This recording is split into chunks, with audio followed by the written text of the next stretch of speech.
The runway is frozen sea ice, 10 feet thick.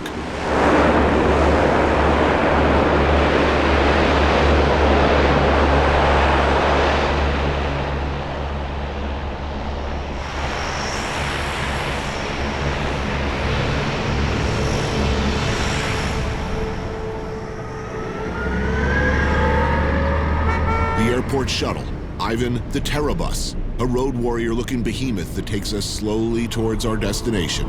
We're driving Ivan, 40 feet long, 67,000 pounds, 23 years old, made out of some good Canadian steel. Sometimes the heat actually works. This year it does. It is no short hop to Antarctica, and no easy thing to see it the way it should be seen. The last unfucked up place on Earth.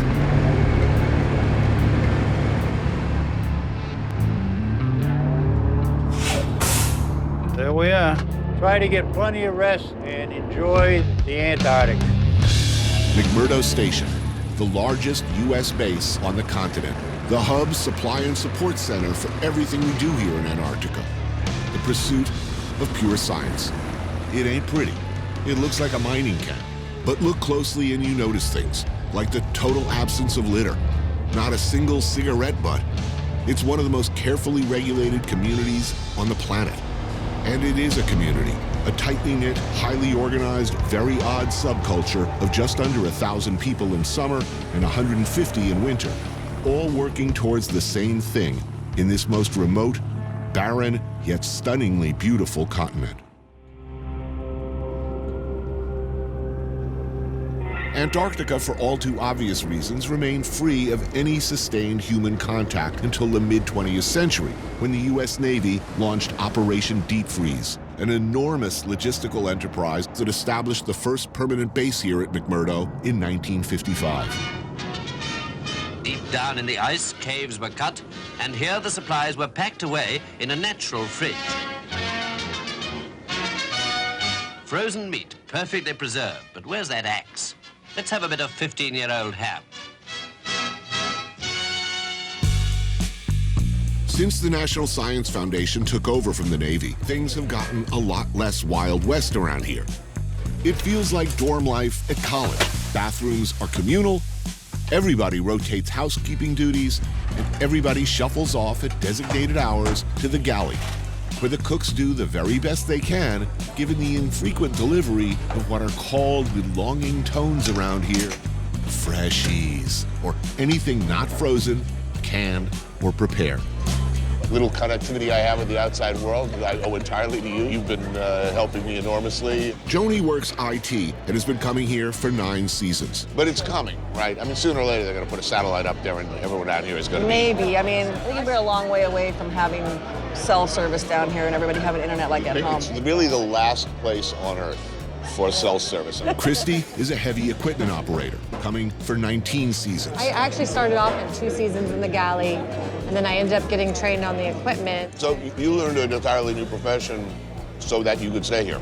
Yeah. And Jules, another heavy equipment operator, who could most likely kick your ass, eat your lunch, then kick your ass again, has been coming for an astonishing 38 seasons. So what were you doing before? See, my mom worked for the company, and she wanted me to come, because I didn't want to come.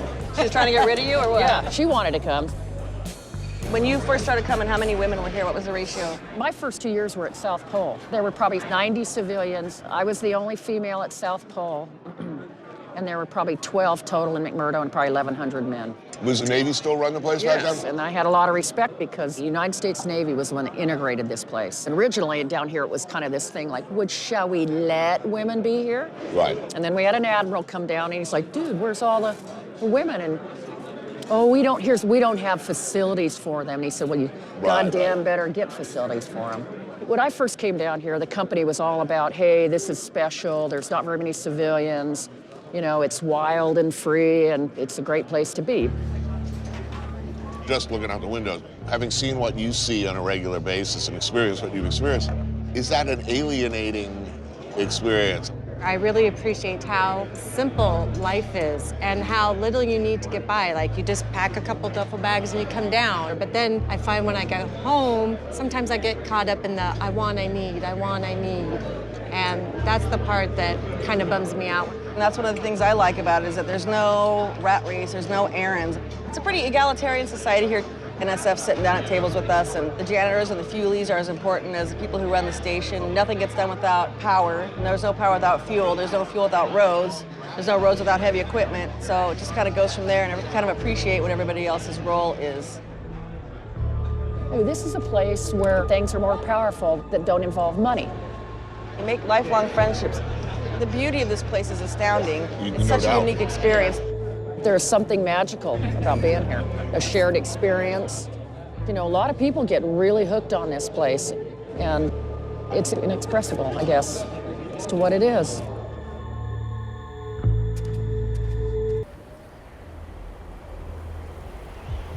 In Antarctica, the sun sets once a year and rises once a year. Some twilight in late March, then 5 months of darkness and extreme cold and weather conditions lasting until September. 6 months of daylight, the Antarctic summer season, where we are now. Constant sunlight, reflecting off the ice, and it can and does fry the brain.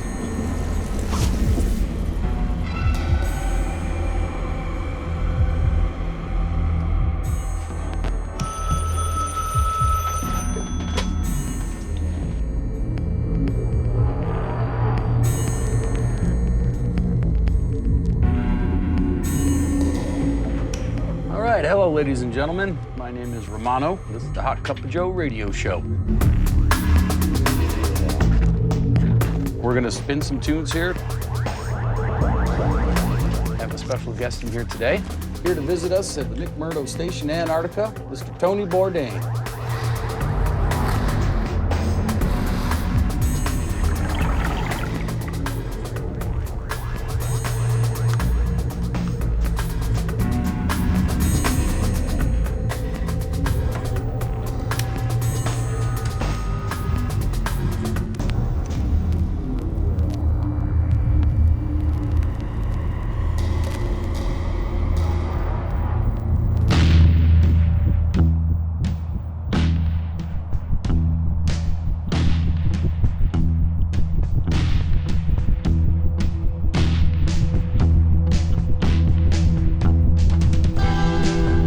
There are no roads and few suitable runways beyond McMurdo.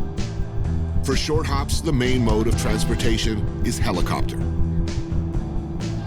Ryan Skorecki gets a lot of flying time shuttling scientists to and from remote field camps. So that's Mount Lister. It's probably 60 or 70 miles away, and that's over 14,000 feet high. Looks close. Yeah. Look at that massive snow bridge right there, huh?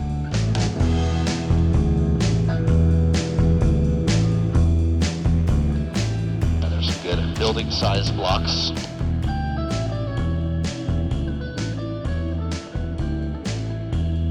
How deep are those crevasses?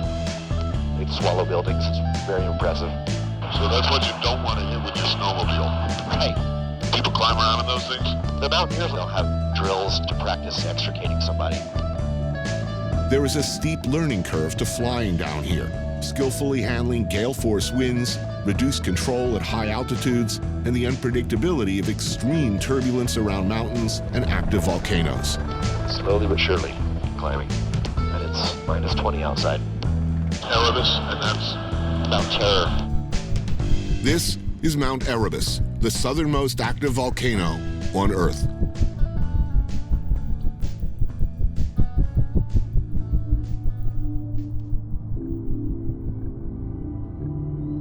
Antarctica was a great mystery for most of human history. Only a theory, a great white space at the bottom of the world. We're just passing 8,500, so we'll go another 4,000. You're going to see the main crater in just a second. The conditions endured by the first British Antarctic explorers like Scott and Shackleton and Norwegian Amundsen, and the lengths of time they endured them are, well, horrifying to imagine. They made their journeys in wooden ships, man-hauling equipment across glaciers, ice floes, mountains, and frozen seas, surviving on penguin meat when rations ran out. You might start to smell some sulfur.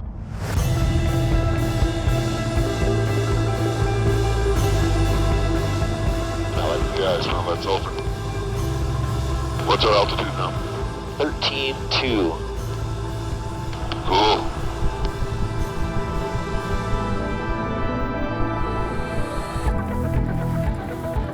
About 22 miles from McMurdo is Cape Royds, where a penguin colony of about 2,000 breeding pairs live. Marine ecologist Dr. David Ainley has been studying this colony for 20 years. So you're tagging the young ones? Right. Do you follow them through their entire life? I mean, essentially. Yeah. This year we've got a bunch of individuals that are 20 years old. Why penguins? What brought you to penguins initially? Well, this kind of penguin just does everything with no secrets. Right. If you ask the right question and you're creative enough, then they're going to give you the answer without a lot of guessing. What really interests me is the relationship of these penguins to the ocean and how they fit into the food web. During the 90s, small colonies like Cape Royds were increasing much faster than the large colonies, where the competition for food was so intense. In the last 10 years, colonies started increasing again. We think it's because of a fishery for Antarctic toothfish. The toothfish and the penguins eat the same prey, so now there's more fish available for adults to capture and feed to their chicks. Oh, so there's less competition, therefore more of the same prey available. Yeah. I don't see a lot of them going in the water, but they're looking for some indicator that there's fish down there. They're afraid to cross the ice crack because leopard seals might be in them. They're very hesitant, so then finally they make the plunge. I mean, they're very agile. They don't look at first blush, they appear clumsy, but watching them, they've got a lot of moves. Yeah, they're very, very agile. Increasingly, people want to see penguins. They are much loved by, children everywhere. A lot of people would like to come to Antarctica as tourists and look at penguins up close in their natural environment without impacting them in a negative way. Is that a good thing? And the thing about Antarctica is that most scientists just kind of keep their nose to the grindstone. So the only advocacy for Antarctica has to come from the public. It's very valuable to have these tours because then people have an ownership. They've been there and they see it. What keeps you coming back? I mean, other than the work. I wanted to come to Antarctica because I heard it was a very severe place and, nature was the king, daunting. Having that chance to be humbled by something greater than you is, I think, an important part of being here.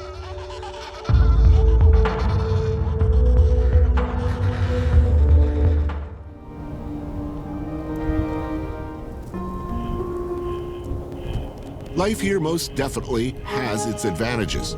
Ray and her staff seem always to be making something delicious. Homemade bread, scones, muffins appear throughout the day. Tonight, it's barbecue pork tenderloin. Oh, that looks good. Pork tenderloin?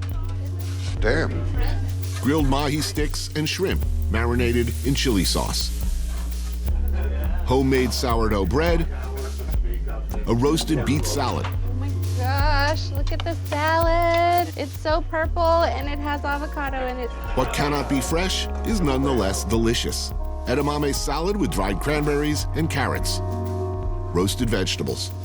One might find oneself enjoying a cocktail or two. This is an amazing spread. I know. What are you guys doing here? What are you looking for? I'm collecting water samples in the streams and also collecting samples of the algae. So we're looking at these cyanobacteria mats, which create this rainbow shag rug in the streams, which is it's super cool. Well, the beginning of the 20th century, when scientists and explorers were national heroes, there was a hunger for knowledge and discovery.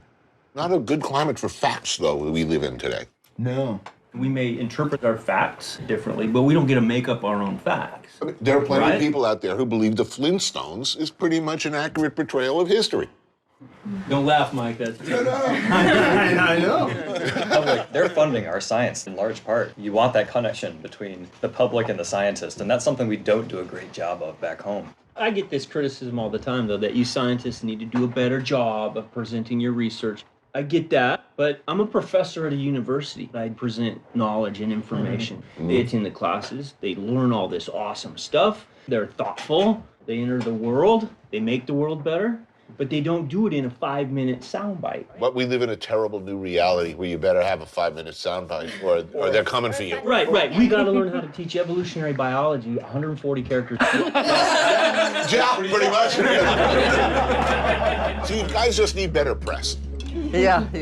You are gathering data that will potentially save the world from flesh-eating, anal-seeking algae.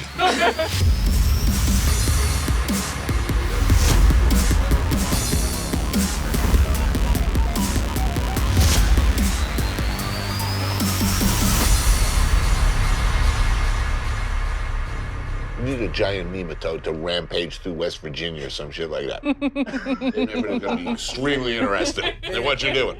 In a battle between a nematode and the algae, who's going to win? The algae. Nematodes eat algae. For now. I'm betting on algae. In this time, you've all chosen to come out here, and you've all been born in the wrong century. Why do you put up with these people? Because everybody here is such incredible people. I can't help it. I can't find any place else like this. 34 years later, still in love with the place. By the way, this is an amazing meal. Lucky for us, some freshies showed up today because it gets really challenging. It's her superpower. Because I've got like 4 drawers of spices. I think that can make a difference. Makes it different. Well, the meal was delicious. Thank you. This is sort of the last place on Earth where pure science seems to be celebrated at every level of society, where people are making great personal sacrifices in pursuit of knowledge. That sounds quaint where I come from. But it's an entire continent of seekers in a world that is increasingly hostile to basically everything you're all about. It's quite wonderful. Wouldn't that be great, though? Eh? If everyone played as nice as we do with other nations, working together to do science, collaborating. Yeah. Dream on, buddy. Some money.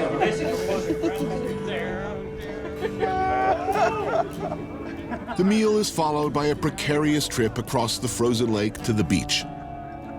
Because what's Antarctica about if it ain't about a beach party?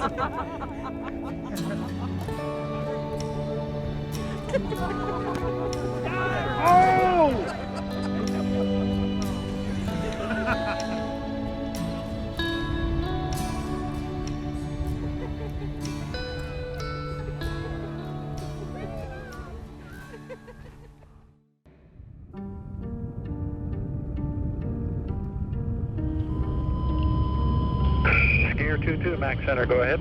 Skier 22, check pole 5, battery 29er, in the block 200 to 26030. Estimate pole 6007, South Pole now. Skier 22, roger, thank you. Another C-130. The big, gorgeous workhorse of the Antarctic gets you to the ass end of the planet, where it's north every direction you go. Bottom of the world. So I like to say this is the biggest airplane you can do little airplane things with, ski planes or float planes. And we're trying to do those same types of missions with a C-130, which is unusual. Everything that built the station actually came on one of these C-130s. They had to build it using trusses and pieces that could fit in the confines of an LC-130. It's a fun job, and supporting the scientists is fantastic. In just a few hours, we cross the Ross Ice Shelf, fly up the Beardmore Glacier into the heart of Antarctica, the polar plateau. How many miles from McMurdo to the pole around? 735 miles. Scott walked that? What was going through his mind? Yeah. They'd love to suffer. The first explorers who got here or came close raced across the continent, striving to be the first. Amundsen made it before anyone in 1911, beating Scott by only 34 days. Amundsen wisely used huskies to pull his sleds across the ice. Scott didn't, and his team never made it back alive. The South Pole. What you might not know or be prepared for is the South Pole is high, like 9,000 feet above sea level. And it's cold, real cold, but you knew that. You feel the altitude. Today, the base at South Pole has the feel of a space station, a warm, comfortable bubble in the middle of, well, the Great Void. It can be incredibly harsh out there, with winds reaching as high as 50 knots and temperatures regularly dropping below -50 degrees Fahrenheit. About 200 scientists and staff work here during the summer season. Some of the few freshies that we have left. Oh, really? Chef Brian Denham is responsible for keeping them all fed and happy. He's been coming here for about 5 seasons, wintering over for 3 of those. Again, one makes a lot with a little. What do you think a likely common thread is between all of the people who choose to come to this place? Everybody's got a spirit of adventure here. It's really cool because you think, oh, I've done some pretty cool things, and then you talk to someone else and think, oh, I've done nothing. Dr. Stuart Jeffries is an astronomer and solar specialist. First year's for the adventure, the second year's for the money, the third year's because you don't fit in nowhere else. Yeah, can't function anywhere else. That's right. Siri Grossman runs equipment and supply. I really love it here. I feel like I live on a space station. I keep coming back. It's damn good. I like after a hard day, dragging blocks of ice is exactly what you need. People that work outside, I mean, they'll burn 5,000 to 6,000 calories a day. Generally speaking, people can work between 1 and 4 hours at a time before they need to come in and get warmed up. Yeah. We eat pretty good down here considering where we are. So we got a 5-week menu cycle. Right. Every Friday for 4 weeks is New York strips. On the 5th week, we do filet mignon and crab legs. We don't really do fancy food. We just do basic food well. Filet mignon with crab legs? Yeah, that's every 5 weeks. Right. How do you deal with vegetarians with no freshies? We got lots of frozen and canned stuff. It's like justice. Yeah. Who determines the playlist? It's usually whoever shift is going on at the time. I think there was a complaint one day about the music. Then they picked this really awful song the next day and they played it over and over It was and over. Afternoon Delight. We just put it on loop. We started listening to German talk radio too. German talk radio? Yeah. So what do you do here? We're looking at the inside of the sun, doing a seismic probing. No one's looking for frozen Nazi cyborgs? I think they get those in the top few layers. They're around here somewhere. I'm sure of it.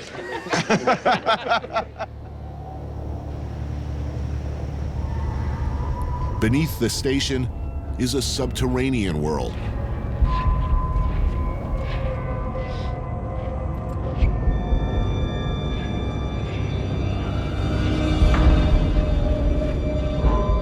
"2,000 feet of tunnels, 30 feet down. Carved into the walls, impromptu shrines, depicting personal messages, remembrances left behind by long-gone workers. A frozen, constantly moving and shifting network of passageways. The walls come in, the ceiling comes down, the floor comes up. Requiring constant maintenance. What's supporting this roof? Compaction of the snow. Scott Smith runs the crews, keeping these tunnels clear and pipes flowing. We're in the process now of taking the chainsaw depth off the walls and the ceiling to make them into a more usable entry. A lot of work. Pretty amazing feat of engineering here. The lowest recorded temperature at the South Pole is 117 degrees below zero. We're roughly minus 59 right now. Minus 59? It's Fahrenheit. Wow. Well, it feels like minus 20. Ish. I can tell you it scorches the lungs and creeps through your heavy outerwear. 200 feet below the ground. We've melted a giant, enormous lake down to about 2 million gallons. It takes about 20 inches of snow to make an inch of water. Pump the fresh water supply up to the station. It gets treated at the power plant. Yeah. The rest comes back down, recirculated. It's hot, which then melts more ice. Right. This giant hole in the ground contains our sewage for future removal. Water on top, sewer on the bottom.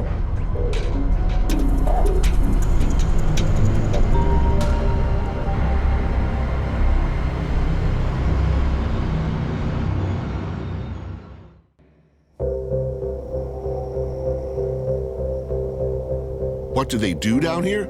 Some pretty trippy shit, as it turns out. This is the Bicep in the Dark Sector lab. and the South Pole Telescope, 10 meters across, mapping thousands of degrees of sky. Today, they're installing the most advanced camera of its kind. It's the third generation South Pole Telescope camera, 16,000 pixels. It weighs about 2,500 pounds. In a couple days, we're gonna pull it up into the telescope and try and see if we can hit the sky with it. Very cool. It's like a Bond villain stuff, you know. Yeah, no, it's right. Astrophysicists like Dan Marone will be looking through those telescopes at, get this, Sagittarius A, the freaking black hole at the center of the Milky Way. We think we know what black holes look like, but no one's ever actually looked at one. And if you can build a telescope the size of the entire Earth, you can actually see with enough resolution to watch things swirling around, disappearing into the black hole. We're basically taking every sublunar telescope in the world to synthesize one telescope that's 11,000 kilometers across, basically the size of the entire Earth. Really? So that we can take a picture of the black hole at the center of our galaxy. Wow. South Pole, particularly useful because there's no other site like this. The atmosphere is extremely stable, it's extremely clear, there's no water in it, water absorbs the microwaves we're looking at, so you can just map the sky day and night for 6 months a year without stopping, and it gives you the best maps we can make short of going to space. I grew up in the Kennedy era, where the space program was everything. The first man on the moon, the space race, the whole nation, I can't wait till we can get to Mars. Nobody gives a fuck now. I mean, have you seen that change? Because I felt it change. Yeah, it's true that there is an increased skepticism of objective reality these days, but this science stands on thousands of years of human accrued understanding. Who's interested? Like, who's most likely to benefit? There's no immediate answer to that question. But you're asking basic questions about the fundamental nature of matter, time, space. Surely it was people asking those kinds of questions that led directly to technologies that we take for granted now. That's right. I mean, there's no question. We have to solve hard problems to do these things. And when we solve them, they have other applications. I've always thought of this basic research, trying to understand the universe, as one of the most hopeful things that humans do. We just want to know. What's at the other end of that? Wouldn't you kind of like to know? At a time when science is held in open contempt, when painfully acquired data is actually being deleted from computers if it conflicts with preconceived policies, these guys are looking at some deep stuff. Where do we come from? How does it all work? How far can we go? What are we as sentient humans capable of? And what's on the other side?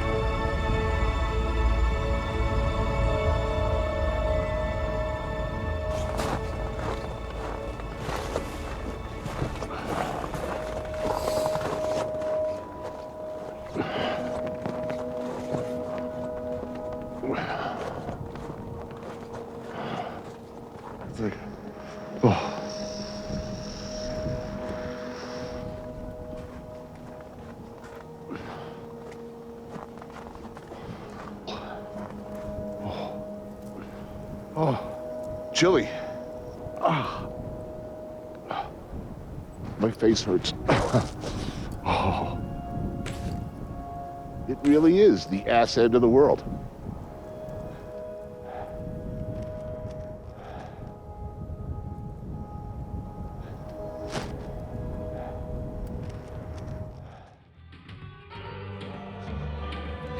Let's get another album queued up here. Liking this song. All right, this is the world's worst and most technically inept DJ signing off. Thanks for listening.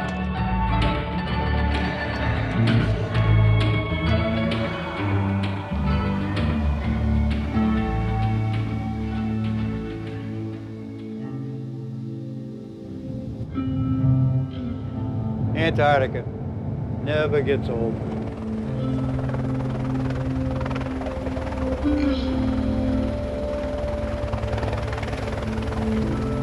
There is a curiosity in everyone who comes here. It's a continent of travelers, of seekers, united in the continuation of exploration, learning, the search for greater understanding. the pursuit of pure knowledge.